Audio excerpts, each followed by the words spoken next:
السلام علیکم ورحمۃ اللہ وبرکاتہ۔ اردو ورلڈ دیکھنے والے تمام دوستوں کو تہہ دل سے خوش آمدید کہتے ہیں کہ ایک دن شیطان بیٹھا رسیوں کے پھندے تیار کر رہا تھا۔ کچھ موٹی موٹی رسیوں کے پھندے تھے، کچھ باریک اور کمزور رسیوں کے پھندے تھے۔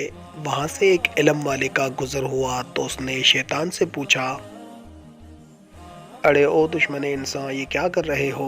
شیطان نے سر اٹھا کر دیکھا اور اپنا کام جاری رکھتے ہوئے بولا، دیکھتے نہیں، حضرت انسانوں کو قابو کرنے کے لیے پھندے تیار کر رہا ہوں۔ ان حضرت نے پوچھا، یہ کیسے پھندے ہیں؟ کچھ موٹے، کچھ ہلکے؟ شیطان نے جواب دیا، پھندے ان لوگوں کے لیے ہیں جو شیطان کی باتوں میں نہیں آتے، لہٰذا مختلف قسم کے پھندے تیار کرنے پڑتے ہیں، کچھ خوشنما، کچھ موٹے، کچھ باریک۔ ان حضرت کے دل میں تجسس پیدا ہوا، پوچھا، کیا میرے لیے بھی کوئی پھندا ہے؟ شیطان نے سر اٹھا کر مسکراتے ہوئے کہا، آپ علم والوں کے لیے مجھے پھندے تیار نہیں کرنے پڑتے، آپ لوگوں تو میں چٹکیوں میں گھیر لیتا ہوں، علم کا تکبر ہی کافی ہے آپ لوگوں کو پھانسنے کے لیے۔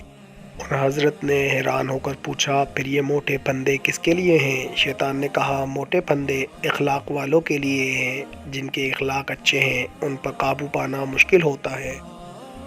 اللہ تعالی ہم سب کو بہترین اخلاق والا بنائے۔